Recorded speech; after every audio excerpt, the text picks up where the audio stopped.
औज़ुबिल्लाहिमिनश्शैतानिर्रजीम बिस्मिल्लाहिर्रहमानिर्रहीम। नाज़रीन, मैं हूँ आपका मेज़बान मोहम्मद तहसीन अब्बासी और आप देख रहे हैं हमारा YouTube channel Pakistan time news. नाज़रीन, आज हमारे स्टूडियो में मौजूद हैं कराची अलाइंस के चेयरमैन जनाब मोहम्मद असलम साहब। और असलम साहब पाकिस्तान की सियासी सूरत हाल पर आज आपसे गुफ्तगू करेंगे। एक सियासी वर्कर की हैसियत से इनकी जो नज़रें हैं पूरे पाकिस्तान पर हैं और इस जो पाकिस्तान की सियासी सूरत हाल है उस पर तबसरे के लिए हमने असलम साहब को दावत दी थी। तो अस्सलाम वालेकुम असलम साहब। वालेकुम तस्लीम भाई, आपका बहुत शुक्रिया, बड़ी मेहरबानी, आप तशरीफ़ लाए। असलम साहब, ये बताइएगा कि मौजूदा जो सियासी सूरत हाल है मुल्क की, ख़ास तौर पर आप देख रहे हैं कि हमारी मुसल्लह अफ़वाज के ख़िलाफ़ जिस किस्म का बयानियाँ जारी है पूरे मुल्क में और गुज़श्ता 2 रोज़ से एहतजाज भी हो रहा है, और ख़ास तौर पर पाकिस्तान की तारीख़ में पहली मरतबा ऐसा हुआ है कि हमारे कोर कमांडर्स ऑफिस के सामने एहतजाज किया जा रहा है और तहरीक इंसाफ के जो कारकुनान हैं वो टैंकों पर चढ़कर जो है वो एहतजाज कर रहे हैं फ़ौज के ख़िलाफ़, हमारे जनरलों के ख़िलाफ़। ऐसा तो माजी में कभी नहीं हुआ। क्या समझते हैं, इसके पीछे कोई गैर मुल्की साजिश है या हमारा फ़ौज का किरदार ऐसा है कि जिसकी वजह आवाम को जो है उनके ख़िलाफ़ बाज़ इलाकों में निकलना पड़ा है? जी देखिए, सबसे पहले तो मैं आपको ये बताऊं कि सारे सियासी पार्टियां, ये सारे लोग अगर मुल्क है तो ये हैं, चाहे इदारे भी हों चाहे ये सियासी पार्टियां भी हों। तो हमारे लिए सबसे पहली चीज़ मुक़द्दम है मुल्क, यानी मुल्क पाकिस्तान। तो पाकिस्तान की राह में अगर किसी किस्म को देखें, आप सोचें कि आज सियासी पार्टियां पहले बाहम दस्ते गिरेबां होती थी, आज एक इदारों पर जो है वो आवाज़ लगाई जा रही है कि इदारे ये कर रहे हैं, ये कर रहे हैं, ये कर रहे हैं। तो ये हमारे लिए बड़ी अफसोस का मुकाम है और ये ऐसा होना नहीं चाहिए। क्यों कि इससे अनारकी फैलेगी, नफ़रत फैलेगी, और अगर अनारकी फैलेगी, नफ़रत फैलेगी तो पाकिस्तान वैसे ही आप देख रहे हैं में तरक्की पजीर मुल्कों में आखिरी नंबरों पर मौजूद है और ये और नीचे चला जाएगा और ये हमारे यहाँ पर जो है ये बुराई जो है ये चलती रहेगी। लिहाजा मैं ये अपील करता हूँ सियासी पार्टियों से भी, यानी ख़ासकर तहरीक इंसाफ से और इस्टेब्लिशमेंट से भी, कि वो मिलकर बैठें, इस मुल्क की खातिर मिलकर बैठें और आवाम को भी नाराज़ ना करें। आवाम है, आवाम जिस तरफ है, जिस तरफ जा रही है उसको जाने दें, आप उनको ना रोकें। इदारों को चाहिए कि पॉलिटिकल पार्टी को बैठाएं, इमरान खान को और इस्टेब्लिशमेंट को बैठना चाहिए और इसका कोई सलूशन निकालना चाहिए। लेकिन असलम साहब, ये फरमाइएगा कि अभी तो इमरान खान पर जो फायरिंग हुई है उसका मुजरिम भी पकड़ा गया है और उसने एक्सेप्ट भी किया है कि गोलियां मैंने चलाई हैं, मैंने ज़ख्मी किया है। और माजी में आपने देखा कि मोहतरम बेनज़ीर भुट्टो की शहादत भी हुई, जनरल ज़िया के दौर में भुट्टो साहब की भी शहादत हुई और लियाकत अली ख़ान को भी शहीद किया गया। पंजाब में ये तमाम वाक़यात हुए। तो इसका रद्द-ए-अमल जो है पूरे पाकिस्तान में इस हवाले से नहीं हुआ जिस तरह से अब फ़ौज के ख़िलाफ़ ये लोग कर रहे हैं। माजी में ये तो कत्ल हो चुके हैं ना, ये तो इनको 3 वज़ीर आज़म को शहीद किया जा चुका है। तो कभी इदारों के ख़िलाफ़ लोग नहीं निकले, कभी इदारों को तनकीद का निशाना नहीं बनाया, कभी मुसल्लह अफ़वाज को जो है इसका मॉडल इल्ज़ाम नहीं ठहराया गया। लेकिन इस मरतबा क्यों किया जा रहा है?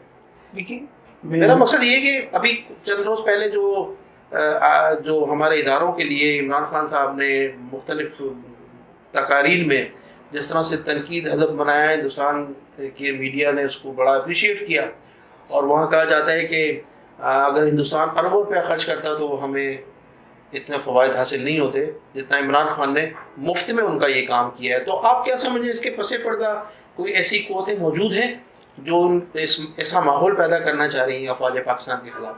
देखिए, माहौल पैदा करने के लिए दुनिया में एजेंसियाँ तो काम करती हैं ना, वो भी काम कर रही हैं। तो हमारी एजेंसियों का ये फ़र्ज़ है कि वो उनको देखें, उनको रोकें। क्या हमारी एजेंसी इतनी कमज़ोर हो गई कि उनको रोक नहीं पा रही है? और जो भी मिसाल के तौर पे जैसे अरशद शरीफ का कत्ल हुआ, हम तो अभी यही बात कर रहे थे, ये कत्ल ज़रूरी तो नहीं कि जिन पर इल्ज़ाम लगाया जा रहा है उन्होंने किया हो सकता है राह ने कराया हो, अभी आप खुद ही बता रहे थे कि नैरोबी के अंदर का बहुत बड़ा बहुत बड़ा नेटवर्क है। तो हो सकता है कि उन्होंने किया हो कोई गेम बनाकर। तो हमें इन तमाम चीज़ों को जल्द से जल्द सॉर्ट करना चाहिए, सॉर्ट आउट करना चाहिए कि भाई कौन लोग हैं जिन्होंने ये सब काम किया, ताकि कौम के सामने ये सारी चीज़ें आएँ और लोगों को पता चले कि भाई ऐसा नहीं है, ये इन्होंने किया, ये राह ने किया, ये किसी ने भी किया, उसको हमें देखना पड़ेगा। और ये जो चीज़ आप कह रहे हैं कि भाई ऐसा हो रहा है, ऐसा क्यों हो रहा है, सबसे पहले तो इन अवामिल पर गौर किया जाए कि ये ऐसा क्यों हो रहा है। और जो है ये जो बयानिया बना, या इमरान खान साहब ने इमरान खान ने जो है बाकायदा नाम लेकर कहा, तो देखिए नाम लेने से तो किसी एक के नाम लेने से कोई फ़र्क नहीं पड़ता, लेकिन मिन हैसुल कौम, फ़ौज को कुछ नहीं कहना चाहिए। फ़ौज जो है हमारे मुल्क की फ़ौज है, हमारे मुल्क की बहादुर फ़ौज है। इसमें चंद लोग हो सकते हैं, देखिए हर चीज़ जगह ख़राब और अच्छे लोग होते हैं, कुछ लोग ख़राब हो सकते हैं, लेकिन अक्सरियत फ़ौज में आज भी सिर्फ नारे तकबीर अल्लाह अकबर के नाम पर 50% फ़ौज जो है अपनी जान कुर्बान कर देगी शहादत के नाम पर। इस फ़ौज को हम नहीं बुरा कहें, उन लोगों को कहें जैसे कि अगर कोई इन्वॉल्व है और आपके पास इस बात का प्रूफ मौजूद है या कोई ऐसी चीज़ मौजूद है, तो आप उसका नाम लें। ये नहीं कहें कि इदारों को नहीं कहें, इदारे जो है ना वो इदारों में खाली वही लोग तो नहीं है। तो अपना आजम सवाती साहब भी जनरल का नाम ले रहे हैं, जो उनकी जो वीडियो बनाई गई, इमरान खान भी मुतालबा कर रहे हैं कि उस जनरल को, जो जनरल फैसल नसीर को जो है वो हटाया जाए। उस वक्त तो वहाँ तो एक जनरल का तो नाम सामने आ रहा है ना कि इनको हटाया जाए। बिल्कुल, अगर नाम आ रहा है तो फौज को अपनी क्रेडिबिलिटी बेहतर करने के लिए उस जनरल को हटा देना चाहिए। भाई हटाने से कोई फर्क थोड़ी पड़ता है, भाई जनरल तो जनरल ही है ना, वो मेजर जनरल यहाँ बैठा है, यहाँ से कहीं भी चला जाएगा, लेकिन मेजर जनरल ही रहेगा ना। लेकिन अगर उन पर इल्ज़ाम आ रहा है तो जब तक तस्दीक या तरदीद ना हो जाए उस वक्त तक उनको हटाने में कोई हरज नहीं है। अच्छा असलम साहब, अभी ये जो आप देख रहे हैं ना, ये तो जो रैली में जो हादसा हुआ है, रैली में जो जिस तरह से इमरान खान पे हमला हुआ, उसके बाद कुछ इसमें शिद्दत आ गई, लेकिन उससे पहले ही जो तहरीक इंसाफ के लोग हैं पाकिस्तान के खिलाफ नारे भी लगाते रहे, पासपोर्ट भी फाड़ते रहे। अफवाज ने कोई इनके खिलाफ कार्रवाई नहीं की, इदारों ने कोई इनके खिलाफ कार्रवाई नहीं की। अगर यही हालात सिंध के किसी इलाके में होते, या मैं मिसाल दूंगा अल्ताफ़ हुसैन साहब ने जो तकरीर की थी 22 अगस्त को, वो इतनी ख़तरनाक तकरीर तो नहीं थी जिस तरह से इमरान साहब जो है, इमरान खान या उसके लोग या उसके कारकुनान जिस तरह से रद्द-ए-अमल ज़ाहिर कर रहे हैं, उनके खिलाफ कोई कार्रवाई नहीं की जा रही। लेकिन अगर यही मामला कराची का कहीं होता, सिंध के किसी इलाके में होता, तो फ़ौज कशी की जाती और लोगों को उठा लिया जाता, पता नहीं कितने लोग मार दिए जाते, कितने लोगों को जो है वो गायब कर दिया जाता। तो ऐसा क्यों है, उनके खिलाफ क्यों कार्रवाई नहीं हो रही है? देखिए कार्रवाई इस वक्त से देख लें आप कि ये आज से नहीं सिलसिला चल रहा है, ये आप काफ़ी अरसे से देख लें। मुस्लिम लीग नून ने इसमें शिद्दत पैदा की, पाकिस्तान पीपल्स पार्टी के हवाले से आप देखें बड़े लीडरों में नवाज शरीफ हैं, जनाब वली खान के लोग थे और वजीरिस्तान के लोग हैं, आज वो सब कोई वजीर बनकर बैठा है, कोई मुशीर है। तो मुझे बताया ना किसने बनाया? मौजूदा हुकूमत नहीं बनाया। मौजूदा हुकूमत ने अगर बनाया, देखिए अगर इससे बेहतर ये था, हुकूमत को हमारे इदारों की सरपरस्ती हासिल है। देखिए मौजूदा हुकूमत ने जो कुछ किया है, अगर वो इलेक्शन करा देती तो आज ही कम से कम ऐसी सूरत हाल तो नहीं पैदा होती ना। वो कौन लोग हैं, सबसे पहले तो हमें फाइंड आउट करना पड़ेगा कि ये मुल्क दुश्मन कौन लोग हैं जो ये कार्रवाइयाँ करा रहे हैं और ये जो है नारे लगवा रहे हैं। अगर नारे लगा रहे हैं तो आप देखिए ना, पहली दफ़ा पाकिस्तान की तारीख में पहली दफ़ा पंजाब के अंदर ये, अभी थोड़े दिनों पहले जो एक प्रोग्राम चल रहा था अस्मा जहांगीर का, उसमें ये नारे लगे पाकिस्तान की तारीख में पहली दफ़ा पंजाब में। और फिर इसके बाद जो है वो परसों आसमा जहांगीर की तो हर तकरीब में जब भी बरसी हुई है इस किस्म के नारे लगाए जाते रहे, हमेशा ऐसा होता रहा है। और वहाँ आसमा जहांगीर की जो तकरीबात होती रही हैं, उनकी जो बरसी की, उसमें गवर्नमेंट भी मौजूद होती है, अपोजिशन भी मौजूद होती है, हमारे इदारों के लोग भी मौजूद होते हैं, वकला भी होते हैं, दानिश्वर भी होते हैं। सबके सामने हमेशा ये तकरीरें होती हैं, पाकिस्तान के ख़िलाफ़ तकरीरें होती हैं, अफवाज पाकिस्तान के ख़िलाफ़ बोला जाता है, हमारे मतलब इदारों के ख़िलाफ़ खुलकर बात की जाती है, लेकिन वहाँ भी किसी के ख़िलाफ़ कोई कार्रवाई नहीं होती। देखिए वही मैं आज तो यही तो कर रहा था ना कि जब जब शुरू हुई थी उसको रोक दिया जाता तो आज सूरत हाल ये पैदा नहीं होती। अल्ताफ हुसैन के जो लोग थे, अल्ताफ हुसैन के लोग सब सरेंडर हो गए। अगर वो कुछ बोलते और उसके लिए बात करते तो उनमें से तो किसी ने बात नहीं की ना, वो सब के सब सरेंडर हो गए। और जो है नवाज शरीफ के लोग तो है वो खड़े होते, नवाज शरीफ के साथ खड़े रहे। नवाज शरीफ ने अगर फौज को बुरा कहा या एस्टेब्लिशमेंट को बुरा कहा तो उसके साथ तो खड़े रहे ना उनके लोग, लेकिन उनके खिलाफ भी कोई कार्रवाई नहीं, उनके खिलाफ कार्रवाई नहीं इसीलिए नहीं हुई कि उनके साथ खड़े हुए थे उनके लोग। अब सूरत हाल ये है कि अब हमें हमारी ये सब चीजें जो हो गई ना उसको छोड़ दें, जो कुछ भी हुआ अब ये सोचेंगे क्या करना चाहिए। करना ये चाहिए कि इस्टेब्लिशमेंट को चाहिए, क्योंकि दुनिया में हुकूमतें इस्टेब्लिशमेंट चलाती हैं और इस्टेब्लिशमेंट ही की जिम्मेदारी है।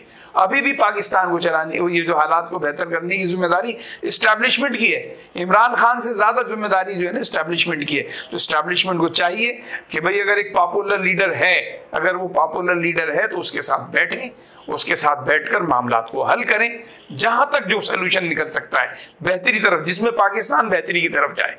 ये नहीं होगा किसी एक आदमी की बेहतरी के लिए नहीं करना है काम, पाकिस्तान की बेहतरी के लिए जहां भी इस्टेब्लिशमेंट को बैठना हो, चाहे इमरान खान को बैठना हो। मैं इमरान खान से भी अपील करता हूं कि अगर पाकिस्तान की बेहतरी के लिए उसको जो कुछ भी करना है, देखिए फिर इमरान खान अगर प्राइम मिनिस्टर बनेगा तो पाकिस्तान का बनेगा, अगर पाकिस्तान को कुछ हो गया तो फिर कहाँ का प्राइम मिनिस्टर बनेगा, इंडिया में तो जाके नहीं बन सकता ना। ये फरमाइएगा कि अभी आज करंट जो एक वीडियो साबिक वफाकी वजीर और जनाब सेनेटर जो मौजूदा आजम सवाती साहब की आज बड़ी हंगामी प्रेस कॉन्फ्रेंस, और उस वीडियो के हवाले से उनको बार बार प्रेस कॉन्फ्रेंस भी कर रहे हैं और उसमें उनको रोते हुए दिखाया गया है कि उनकी वीडियो जो थी वो वायरल हुई है और ये जो तमाम मसला था उनके ख़ानदान पर ही बड़ा धब्बा लगा है, ख़ासतौर पर उनकी पोतियाँ नवासियाँ उन पर बड़ा ये, और वो मुल्क छोड़ गए। आज आपको बता दूँ उनकी फैमिली के लोग जो हैं वो मुल्क छोड़ गए।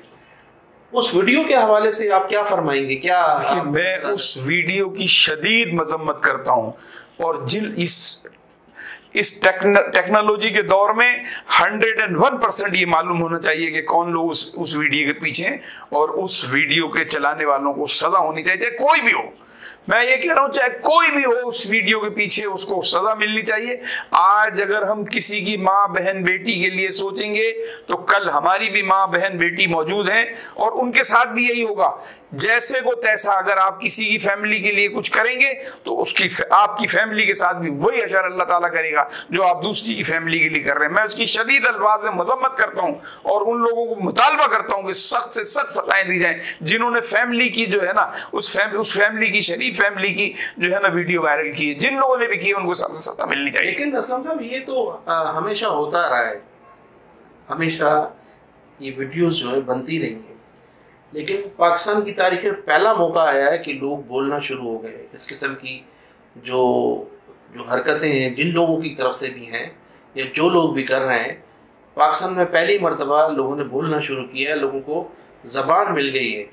जो जिस किस्म की वीडियो बनाई जा रही हैं, जो ज़्यादतियाँ की जा रही हैं, जिस तरह से वो उनके एडवाइज़र थे इमरान खान के, उनके ख़िलाफ़ भी जो कुछ हुआ उन्होंने भी मीडिया पे आकर कहा, तो इसका सिलसिला तो काफ़ी तवील अरसे से जारी है, लेकिन बोलना शुरू किया है लोगों ने। अब देखिए तवील अरसे से जारी है तो तवील अरसे में भी जो लोग करते रहे उनको सजा मिलनी चाहिए। मैं खुद सियासी वर्कर था, मेरे साथ माजी में ऐसा हुआ और मुझे भी जो है उठाया गया और मुख्तलिफ तरह से मुझे भी टार्चर किया गया। और जमहूरी हुकूमत के दौर में, पीपल्स पार्टी का दौर था 1994 में, एक वफाकी वजीर के कहने पर जो मेरे साथ भी ज़्यादतियाँ हुई। और तो ये तो सिलसिला एक तवील अरसे से चल रहा है, लेकिन इसका खात्मा नहीं हो रहा है, इसका सदेबाब नहीं हो रहा है।